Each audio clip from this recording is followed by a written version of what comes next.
வணக்கம் மக்களே, welcome back to நேற்று இன்று நாளை. டக்குன்னு உங்களுக்கு வடை சாப்பிடணும் போல இருக்கா? அப்போனா இந்த ரெசிபியை நீங்கள் ட்ரை பண்ணுங்கள். இன்றைக்கி நம்ம பார்க்க போகிறது உளுந்து இல்லாமல் 2 விதமான மெதுவடை ரெசிபி. முதல் விதத்தில் பார்த்திங்கன்னா நான் ரவையை வச்சு பண்ணியிருக்கேன். ரெண்டாவதில் வந்துட்டு நான் அரிசி மாவு வச்சு பண்ணியிருக்கேன். இது பார்க்குறதுக்கு அப்படியே மெதுவடை மாதிரி இருந்தாலும் உங்களுக்கு டேஸ்ட் பர்ஃபெக்டாக மெதுவடை மாதிரி இல்லை, ஆனால் சாப்பிட்றதுக்கு நல்லாயிருக்கு.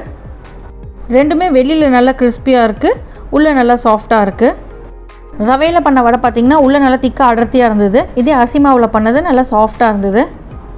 ஓகே, நம்ம இந்த ரவை வச்சு எப்படி வடை பண்ணுறதுங்கிறத முதல்ல பார்த்துடலாம். இதுக்கு தேவையான இன்க்ரீடியன்ஸ் உங்கள் ஸ்க்ரீனில் வருது. ரொம்ப கம்மியான இன்க்ரீடியன்ஸ் தான் தேவை. சீசனிங்கை பொறுத்த வரைக்கும் நீங்கள் மெதுவடைக்கு என்ன போடுவீங்களோ அதே தான், ஆனால் ரவையும் தயிரும் மட்டும் இதில் எக்ஸ்ட்ரா. அதாவது உளுந்துக்கு பதிலாக நம்ம ரவையும் தயிரும் எடுத்துருக்கோம். ஒரு பவுலில் 1 கப் ரவை சேர்த்துக்கோங்க. இதுக்கு தேவையான அளவுக்கு உப்பு சேர்த்துக்கலாம்.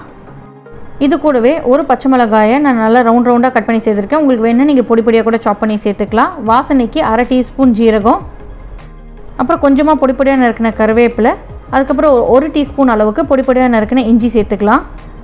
இஞ்சி ஆப்ஷனல் தான், உங்களுக்கு தேவைன்னா சேர்த்துக்கோங்க. அடுத்ததாக நம்ம ஒரு 1/2 டீஸ்பூன் முழு கருப்பு மிளகு சேர்த்துக்கலாம்.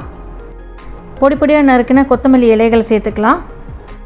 கடைசியாக நல்லா ஃபைனாக சாப் பண்ண வெங்காயத்தை சேர்த்துக்க போகிறோம். அகெயின் உங்களுக்கு வெங்காயம் பிடிக்காதுன்னா நீங்கள் வெங்காயம் ஸ்கிப் பண்ணிடலாம். நான் இன்றைக்கி இந்த ரவை வடையில் மட்டும் வெங்காயம் சேர்த்துருக்கேன். அரிசி மாவில் பண்ண வடையில் நான் வெங்காயம் சேர்க்கலை. இப்போ இந்த வெங்காயம் இந்த இலைகளில் கொஞ்சம் ஈரப்பதம் இருக்கும் இல்லையா, அதெல்லாம் ரவை உரியட்டும். அதனால் அப்படியே க்ரம்பிள் பண்ணி விட்டுக்கலாம். இதெல்லாம் எடுத்துகிட்டது போக நம்ம தயிர் சேர்த்து பிசைய போகிறோம். 3/4 1 கப் தயிர் உங்கள் ரவைக்கு ஏற்ற மாதிரி உங்களுக்கு தேவைப்படும். நல்லா லூஸாக இட்லி மாவு மாதிரியும் பிசைய வேண்டாம், திக்காகவும் பிசைய வேண்டாம். ஒரு மீடியம் திக்னஸ்க்கு பிசைஞ்சுக்கோங்க. ஊற உங்களுக்கு தண்ணி இழுத்துகிட்டே இருக்கும். கொஞ்சம் கொஞ்சமாக தயிர் சேர்த்து பிசைஞ்சிட்டே வாங்க. உங்களுக்கு எந்த கன்சிஸ்டன்சியில் வடை போட முடியுதோ அங்கே ஸ்டாப் பண்ணிக்கோங்க. ஆனால் என்னோடய ஒப்பீனியன் என்னென்னா, நீங்கள் ரொம்ப திக்காக பிசைஞ்சிங்கன்னா உங்களுக்கு வடை ஹார்டாக வரும். ஓரளவுக்கு கொஞ்சம் லூஸாக இருந்தால் தான் வடை சாஃப்டாக இருக்கும். அடுத்ததான் நம்ம வடை தட்டிடலாம். நம்ம உளுந்து வடை தட்டுற மாதிரி தான். மாவு எடுக்கிறதுக்கு முன்னாடி கையை நல்லா தண்ணியில் நினச்சிக்கோங்க. 2 கையிலும் ஈரப்பதம் இருந்தால் தான் உங்களுக்கு மாவு ஒட்டாமல் இருக்கும். ஒரு சின்ன பந்து அளவுக்கு மாவு எடுத்துகிட்டு அதை லைட்டாக ஃப்ளாட்டன் பண்ணிவிட்டு சென்டரில் ஹோல்ட் பண்ணிக்கோங்க. சைமல்டேனியஸாக கடாயில் எண்ணெயும் நல்லா சூடு பண்ணி வச்சுக்கோங்க. எண்ணெய் சூடானதுக்கப்புறம் தட்டின வடையை அதில் சேர்த்துருங்க. வடை நல்லா கோல்டன் ப்ரௌன் ஆற வரைக்கும் பொரியட்டும். ஃப்ளேமை ஃபஸ்ட்டு ஹையில் வச்சு நல்லா சூடு பண்ணிவிட்டு அதுக்கப்புறம் மீடியமுக்கு மாற்றிடுங்க.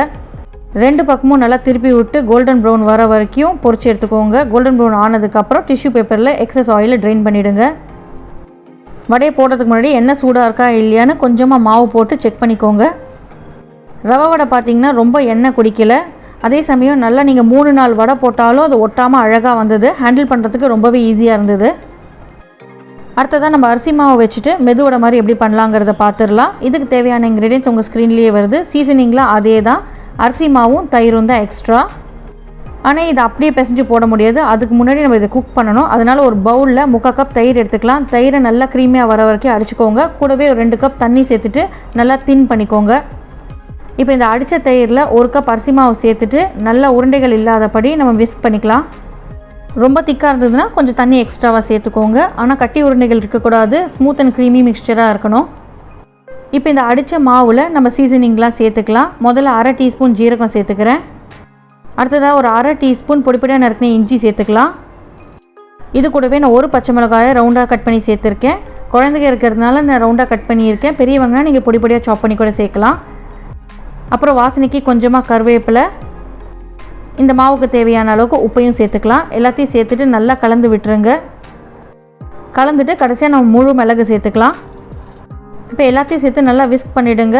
அடுப்பில் ஒரு கடாயை வச்சு சூடு பண்ணிவிட்டு நம்ம கரைச்சி வச்சுருக்கிற இந்த மாவை அந்த கடாயில் சேர்த்துருங்க.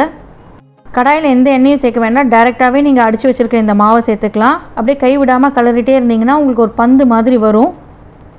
நம்மளுக்கு கர்ட்லேயே கொஞ்சம் ஃபேட் இருக்கிறதுனால அதுவே இந்த மிக்சருக்கு போதும்.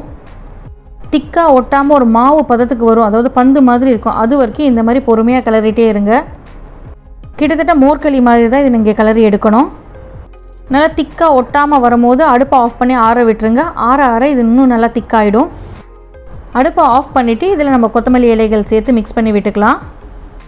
இது நல்லா ஆறினதுக்கப்புறம் கையில் நல்லா எண்ணெயை க்ரீஸ் பண்ணிவிட்டு இதுலேருந்து ஒரு பந்த அளவுக்கு மாவு எடுத்துகிட்டு நம்ம வடை மாதிரி தட்டிக்கலாம். இந்த வடை பார்த்திங்கன்னா சாப்பிட்றதுக்கு நல்லாவே டேஸ்ட்டாக இருந்தது. உப்பு, புளிப்பு, காரம் எல்லாமே அதில் பேலன்ஸ்டாக இருக்குது. இந்த மாவை நல்லா கையால் பிசைஞ்சு விட்டிங்கன்னா ஸ்மூத் ஆகிடும். இல்லைனா பந்து மாதிரி எடுத்துகிட்டு கையில் நல்லா ரோல் பண்ணிங்கன்னா அப்படியே ஸ்மூத்தாக ஆகிடுது. வெளில எந்த கிராக்ஸும் இல்லாமல் இருக்குது.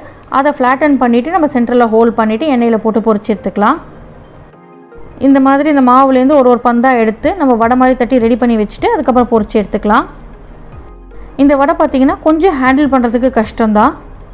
அதாவது சின்ன டிப்ஸ் அண்ட் ட்ரிக்ஸை மட்டும் ஃபாலோ பண்ணுங்கள். அது எண்ணெய் சூடானதுக்கப்புறம் வடையை போடுங்க. நிறைய வடையை ஒரேடியாக போட்டுட்டிங்கன்னா ஒட்டிக்குது. அதனால் ஒன்று இல்லைனா மேக்ஸிமம் பெரிய கடாயாக இருந்தால் 2 சேர்த்துக்கோங்க. என்னோடய கடாய் சைஸுக்கு என்னால் ஒன்றா தான் பண்ண முடிஞ்சுது. ரெண்டாவது டிப் என்னன்னு பார்த்தீங்கன்னா, அப்பப்போ திருப்பி விட்டுட்டே இருக்காதீங்க. அது கரண்டிலேயே ஒட்டிக்குது. குக் ஆனதுக்கப்புறம் நல்லா கோல்டன் ப்ரௌன் ஆகி அது மேலே ஃப்ளோட் ஆகி வருது. அதுக்கப்புறம் நீங்கள் திருப்பி விடுங்க. அது கோல்டன் கலரில் ஆறதுக்கு முன்னாடி நீங்கள் திருப்பி விட்டிங்கன்னா உங்கள் கரண்டிலேயே ஒட்டிக்கும். 2 பக்கமும் கோல்டன் ப்ரௌன் ஆனதுக்கப்புறம் எண்ணெயிலேருந்து எடுத்து டிஷ்யூ பேப்பரில் மாற்றிடுங்க. சூடாக ஒரு சாம்பார் கூடயோ இல்லைனா சட்னி கூடயோ சர்வ் பண்ணுங்கள். சாப்பிட்றதுக்கு ரொம்ப நல்லாயிருக்கும். கண்டிப்பாக இது உங்கள் வீட்டில் ட்ரை பண்ணி பாருங்கள். ட்ரை பண்ணி பார்த்துட்டு எப்படி இருந்ததுன்னு சொல்லுங்கள். நம்ம சேனலுக்கு ஃபர்ஸ்ட் டைம் வரீங்கன்னா லைக் பண்ணுங்கள், ஷேர் பண்ணுங்கள், மறக்காமல் சப்ஸ்கிரைப் பண்ணுங்கள். Happy eating.